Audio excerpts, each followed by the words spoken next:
I have stolen princesses back from sleeping burrow kings. I burned down the town of Tarbean. I spent the night with Eolian and left with both my sanity and my life. I was expelled from the university at a younger age than most people are allowed in. I tread paths by moonlight that others fear to speak of during day. I have talked to gods, loved women, and written songs that make the minstrels weep. You may have heard of me. When people bring up the topic of a Mary Sue in fiction, they accuse the author of portraying a character as too perfect in everything they do. This results in that character being perceived as boring for their lack of flaws. In the Kingkiller Chronicle, the series protagonist Kvothe is pointed to as being this flawless archetype. Rather than specialising in one fantasy class, he chooses everything.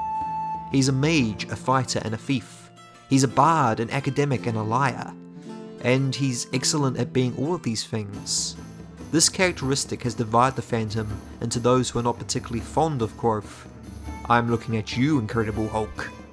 And those who find his witty, charming, and highly capable self a treat to read about. Personally, I'm a guy who falls into the latter category. Yes, Kvothe is damn impressive in what he does, but you have to remember, the story is told from his perspective. Just like Chronicler and Bast, we as the reader are sitting in the Waystone Inn, right alongside them, listening to this guy spill his guts out. Because he's telling his own story, he can downplay anything bad he's done to save face, as well as exaggerate his achievements which might otherwise be seen as average or mediocre to those who were actually there when he performed his so-called feats. In the real world, people do this all the time. We tell our stories the way we want them to be told. I don't know about you, but I would rather brush off something I failed miserably at than humiliate myself further by going into all the embarrassing details. But a better argument for why Kvothe is not a Mary Sue, or the male equivalent Marty Stew, is that we've seen the person he becomes. Kote, by contrast, is a shadow of his former self. He is a defeated man, a walking personification of disaster. From his speech to his movements to his posture, we see defeat in all his actions. He is quiet and pensive, unwilling or unable to make use of the full extent of his abilities. His powers of sympathy and naming are both lost to him. He's gone from notorious mage to simple innkeeper, more concerned with sweeping floors and polishing bottles than trying to fix his mistakes.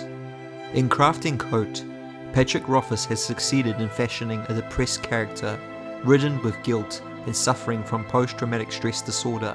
All the charm and wit of his youth has evaporated, leaving this broken, silent shell of a man waiting to die. Kote is tragic and relatable. We relate to him because he is like us. He has doubts and fears. He regrets and second-guesses himself. He is not the portrait of the ideal man he once strived to be. The first two books are a promise that for all of Kvothe's cleverness and success, in the third book he will inevitably face a tragedy that shatters his spirit. For me, that is what makes him compelling. Now, we don't know what exactly led Kvothe to ruin, but we can guess it probably has something to do with his relationship with Dana, and his two dominating flaws, namely his ego and his temper. Despite his competence, young Kvothe is nowhere near perfect. In fact, he's an incredibly flawed individual, who hides his weaknesses by continuously drawing attention to things he's good at. In telling his tale of heroism gone wrong, Kvothe excels at steering the story to his strengths.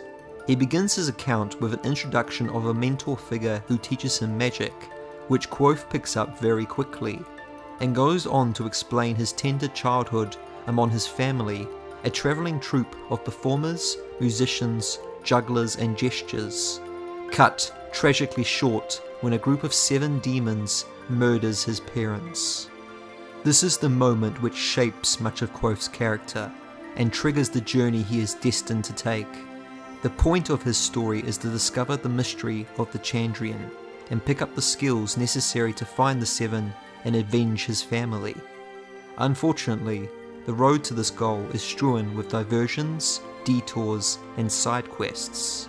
As Kvothe says, true stories seldom take the straightest way.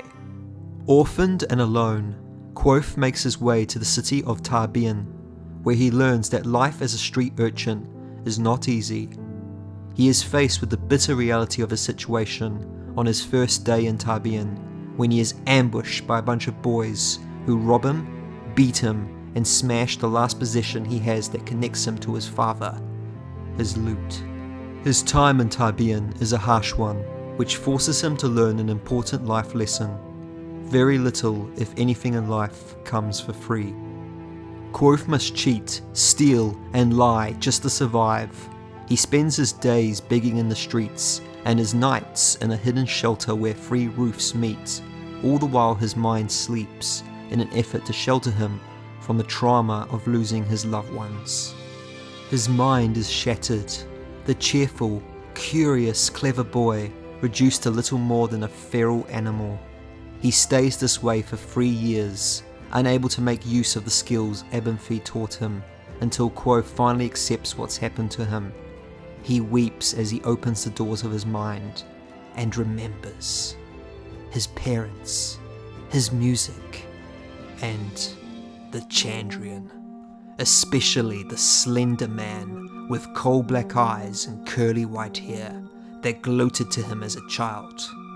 Kvothe thinks vengeful thoughts that night, but his time in Tarbean instills in him an iron-hard practicality.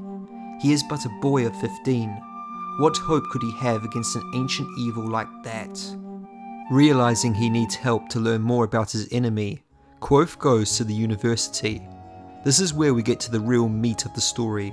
Cue friendships, fierce rivalries, snobby teachers, teenage love interests, loan sharks, and deep mysteries. I mentioned before that Kvothe's short temper and ego gets the better of him. Well, it really starts to show here.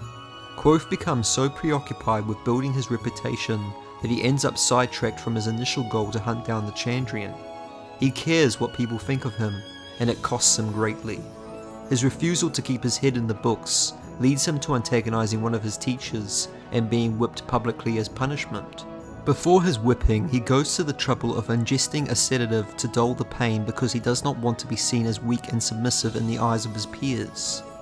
However, one of the sedative's side effects is that it makes him gullible for a short time. It is during this phase when he is duped by his rival Ambrose into bringing an open flame into the university archives. In the very next scene, Kvothe gets banned from the archives, setting him back from achieving his original goal of researching the Chandrian. In the end, he trades away his access to the archives for a bit of notoriety, but instead of being humbled by the lesson, he stubbornly decides to enter into a long rivalry with Ambrose, and builds upon his new reputation. His resolve to build his fame shows his defiance to being limited by social hierarchies. Kvothe is fearless socially. He's willing to tell people to F off despite being of low social standing and perpetually poor. You have to remember Kvothe's been through hell in Tarbean, and now this pompous jackass thinks he can bully him around? Like, really? As readers, we root for characters who overcome obstacles by using their cleverness. We cheer for Kvothe because he is bold, fearless, and does not take crap from anyone. However, this brashness and refusal to bury the hatchet with Ambrose may well lead to his undoing. Essentially, Kvothe's unwillingness to look weak ensnares him in a rivalry with an influential noble which creates more problems than the conflict is worth. This is proven time and again when Ambrose sends thugs after Kvothe, when he breaks his loot, and when he performs male pheasants to torture him. I have no doubt there will come a moment in Book 3 where their conflict finally reaches a head, perhaps with one of them being forced to kill the other.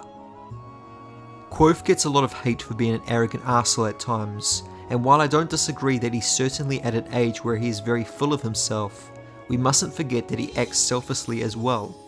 He has an underlying moral code. That's why he takes care of a scared, helpless girl like Ori. That's why he puts himself in danger to save Fella from the fire in the fishery, and rescues those 2 girls held hostage by the fake troopers. When people are in trouble, Kvothe goes out of his way to help them. Sure, he can be self-serving and even manipulative, but no complete jerk would risk his life to save a small village from a fire-breathing lizard. Now, I would be remiss if I didn't mention the importance music plays in Kvothe's life. As one of the JBarrero, he's a great entertainer and a fine musician, but he has trouble communicating his emotions. This is quite telling during the scene when he and Dinah get into a fight over the songs she composed regarding the Chandrian. We understand Kvothe's emotional outburst. We have followed his journey closely since the beginning.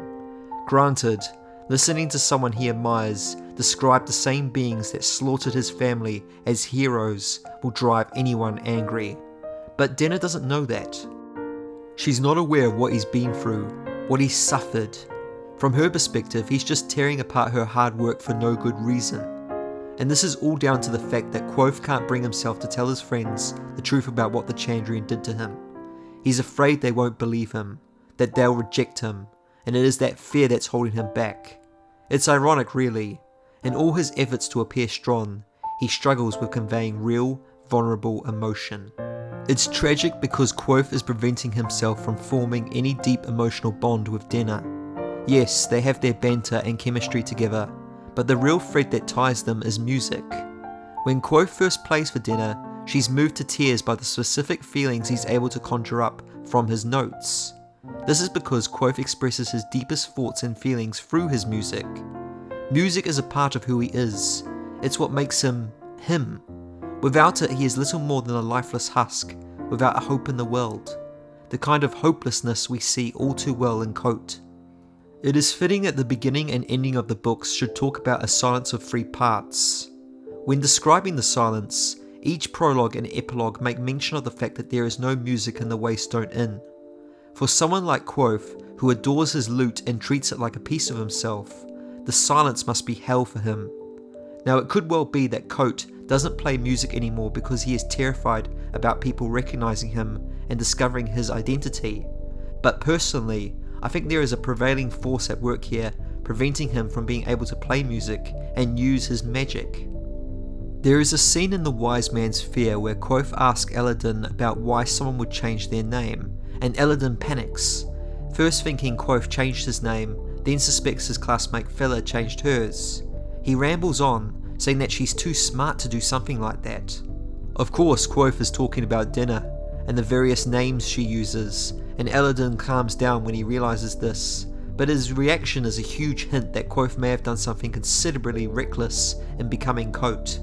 The theory is that in changing his true name, Kvothe has lost his ability to use magic and even play music. In losing his true name, he lost an essential piece of who he is. Needless to say, Kvothe is a rich, three-dimensional character who, for all his strengths, is marred by an arrogance and a need for public recognition that in his past may have destroyed him. The challenge his character now faces in the upcoming Doors of Stone novel is to address whatever trauma led him to becoming Kote. By no means an easy thing to do considering the state he's currently in. Nevertheless, he has to accept what's happened to him, just like he did in Tarbean all those years ago. The fundamental question posed by the books is not necessarily what led this living legend to ruin, but whether he can overcome the darkness inside of him. Will the final epilogue of the trilogy continue the trend of a silence of 3 parts, or will it be different? Will he resign himself to that silence until he dies, or will he push past his pain and give life another go? That's all from me. If you enjoyed this video, please leave a like, and for more Kingkiller content, subscribe. I also like to hear your thoughts about Kvothe. Do you love him? Do you hate him? Comment down below, and see you next time. Kvothe. Kvothe. Kvothe. Right? Kvothe. Kvothe. No. Kvothe. Kvothe. Kvothe. Kvothe. My name is Kvothe, pronounced nearly the same as Kvothe. Damn it, I give up.